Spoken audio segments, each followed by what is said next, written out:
ಬಸವಣ್ಣ ಹಿಂದೂ, ಇಂದು, ಮುಂದು, ಎಂದೆಂದು ಹಿಂದೂ. ಬಸವಣ್ಣ ಹಿಂದೂ ಅಲ್ಲ ಅನ್ನುವಂಥದ್ದೊಂದು ವಾತಾವರಣ ಕ್ರಿಯೇಟ್ ನಡೀತಾ ಇದೆ. ಅದು ಅಲ್ಲ. ನಾವೆಲ್ಲರೂ ವೀರಶೈವರು, ಲಿಂಗಾಯತರು, ನಾವೆಲ್ಲರೂ ಹಿಂದುವಿನ ಒಂದು ಭಾಗ. ಹಿಂದೂ ಅಂತಂದ್ರೆ ಒಂದು ವಿಶಾಲವಾಗಿರುವಂತ ಒಂದು ವಟವೃಕ್ಷ. ಆ ವಟವೃಕ್ಷದ ಒಂದು ಟೊಂಗೆ ನಾವು ಲಿಂಗಾಯತರು. ಒಂದು ಪಥ ಇದು ಅಷ್ಟೇ. ಇದನ್ನ ಇವತ್ತು ನಾವು we are not against Hinduism. ನಾವು ಅಗೇನೆಸ್ಟ್ ಅಂದ್ರೆ ಹಿಂದುವಿನ ಹೊರತಾದವರು ಅನ್ನುವಂಥದ್ದೊಂದು ನಡೀತಾ ಇದೆ ಈ ನಾಡಿನಲ್ಲಿ. ನಾವು ಹಿಂದೂಗಳಲ್ಲ.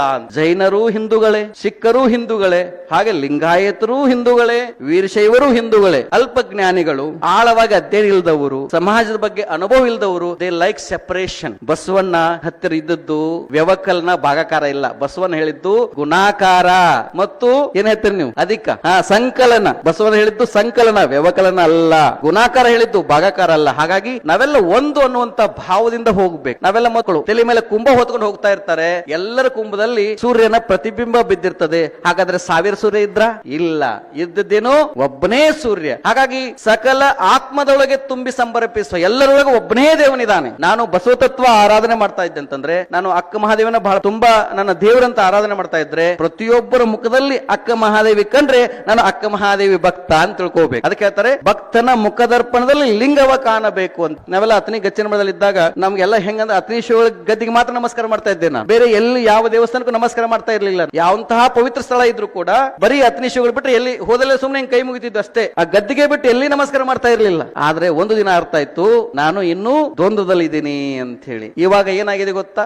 ಎಲ್ಲಿ ಹೋದ್ರು ನಮಸ್ಕಾರ ಮಾಡ್ತೇನೆ. ಮಾಡುವಾಗಲೆಲ್ಲ ಅವನು ಶಿವಯೋಗಿ ಅಂತಾನೆ ಮಾಡ್ತೀನಿ. ನನಗೆ ಶಿವಯೋಗಿ ಬಿಟ್ಟು ಬೇರೆ ಯಾವುದೂ ಕಾಣೋದಿಲ್ಲ. ಈ ಭಾವ ಬಂದ್ರೆ ಎಲ್ಲವೂ ಒಂದೇ ಅನ್ನುವಂಥದ್ದು. ಆ ನಿಟ್ಟಿನಲ್ಲಿ ಒಂದು ಇಡೀ ಎಂಟೈರ್ ಕಾರ್ಯಕ್ರಮ ಉದ್ದೇಶ ಅಂತಂದ್ರೆ ಇದು ಕೂಡಿಸುವಂತಹದ್ದು, ಜೋಡಿಸುವಂತದ್ದು. ಇದೇ ಪರಿವರ್ತನೆ ಆಗಬೇಕು. ಮಾತೃದೇವೋಭವ ಅಂತಂದ್ರು. ನೀವು ಬಂದಿರೋದೇ ನನಗೆ ಅತ್ಯಂತ ಖುಷಿ. ಯಾಕಂದ್ರೆ ನೀವು ನಿಮ್ಮ ಮಕ್ಕಳು ಹೆಂಗೆ ಬೆಳೆಸಬೇಕು ಅನ್ನೋದು ತುಂಬಾ ನಿಮ್ಗೆ ಚೆನ್ನಾಗಿ. ಅದಕ್ಕೆ ನೀವು ಈ ಒಂದು ಪರಿವರ್ತನಾ ಏನು ಸಂಸ್ಥೆ ಇವತ್ತು ಪ್ರತಿ ವರ್ಷ ಸುಮಾರು ಅನೇಕ ವರ್ಷಗಳಿಂದ ಈ ಕಾರ್ಯಕ್ರಮವನ್ನು ಮಾಡ್ತಾ ಬಂದಿದ್ದೀರಿ. ಮುಂದೆ ಈ ತರ ವಚನ ದರ್ಶನ ಮಾಡುವಂತದ್ದು, ನಾವೆಲ್ಲ ಒಂದು ಅನ್ನುವಂಥದ್ದು ನಿಮ್ಮ ಪರಂಪರೆ ಇರಲಿ. ನೀವು ಬೆಳೆಸ್ರಿ ಅದನ್ನ. ಈಗ ನಾವು ಪಂಚಮಸಾಲಿಯವರು, ಪಂಚಮಸಾಲಿ ಪೀಠದವರು, ಇನ್ನೊಬ್ಬರು ಬೋವಿ ಗುರುಪೀಠದವರು, ವಾಲ್ಮೀಕಿ ಗುರುಪೀಠ. ಈ ಕರ್ನಾಟಕದಲ್ಲಿರುವಂತಹ ಬಹುತೇಕ ಏನು ಸಮಾಜ ಸ್ವಾಮಿಗಳಿದ್ರೆ ನಾವೆಲ್ಲ ಒಂದೇ ಗುರುಕುಲದಲ್ಲಿ ಓದಿ ಬೆಳೆದ್ರಿ. 20 ರಿಂದ 25 ಜನ ವಯಸ್ಸಾದ ಸ್ವಾಮಿಗಳು. ನಾವು ಯಾವತ್ತೂ ಕೂಡ ಮಾದರೇಸನ್ನ ಸ್ವಾಮಿಗಳು ಯಾವತ್ತು ನಮಗೆ ಅವರು ಬೇರೆಯವರು ಅಂತ ಅನ್ಸೇ ಇಲ್ಲ. ವಾಲ್ಮೀಕಿ ಸ್ವಾಮಿಗಳು ಬೇರೆ ಅಂತ ಅನ್ಸೇ ಇಲ್ಲ ನಮಗ. ನಿಮ್ಗೆ ಗೊತ್ತಿರ್ಲಿ, ನಾವೆಲ್ಲ ಚಿಕ್ಕವರಿದ್ದಾಗ 16 ವಯಸ್ಸಿದ್ದಾಗ ಒಂದು ದೊಡ್ಡ ತಟ್ಟೆ ಎಲ್ಲರೂ ಲಿಂಗ ಪೂಜೆ ಮಾಡಿ ಒಂದೇ ತಟ್ಟೆಲಿ ಊಟ ಮಾಡ್ತಿದ್ವಿ ನಾವು. ನಮ್ಮಲ್ಲಿ ಆ ಭಾವ ಇಲ್ಲ. ಅವ್ರ ಮಾದಾರ ಅನ್ನೋ ಭಾವ ಇಲ್ಲ, ವಾಲ್ಮೀಕಿ ಅನ್ನೋ ಭಾವ ಇಲ್ಲ. ನಾವೆಲ್ಲ ಒಂದೇ ಅನ್ನುವಂತ ಭಾವ ಇದೆ. ನಮ್ಮಂತ ಗುರುಗಳಲ್ಲಿ ಒಂದೇ ಭಾವನೆ ಅಂತಿದ್ದಾಗ ನೀವ್ಯಾಕೆ ಬೇರೆ ಬೇರೆ ತಿಳ್ಕೊಂತೀರಿ? ಇವತ್ತು ಸಮಾಜಕ್ಕೆ ಬೇಕಾಗಿದೆ. ಇವತ್ತು ನಾವು ಬಹಳಷ್ಟು ಜನ ಬಂದಿರೋ ಒಂದು 300 ಜನ ಬಂದಿದ್ರಿ. ನೀವು ಇದರಲ್ಲಿ ಒಂದು 300 ಜನಗಳು ಮನೆಯಿಂದ ಬಂದಿದ್ದೀರಾ ಅಲ್ವಾ? ನಿಮ್ ಮನೆ ಬಂದಾಗ ನಿಮ್ ಮನೆ ಹೆಂಗ್ ಕಟ್ಕೋಬೇಕು, ಮನೆ ಹೆಂಗಿರಬೇಕು ನೀವು ಡಿಸೈಡ್ ಮಾಡಬೇಕು. ಮನೆ ವಿಚಾರ ಬಂದಾಗ, ಸಮುದಾಯ ಬಂದಾಗ ಎಲ್ಲರೂ ಸೇರ್ಕೊಂಡು ಸಮುದಾಯವನ್ನು ಕಟ್ಟಬೇಕು. ದೇಶ ಬಂದಾಗ ನಾವೆಲ್ಲ ಒಂದು ಭಾವನೆಯಿಂದ ಕಟ್ಟಬೇಕು. ಆ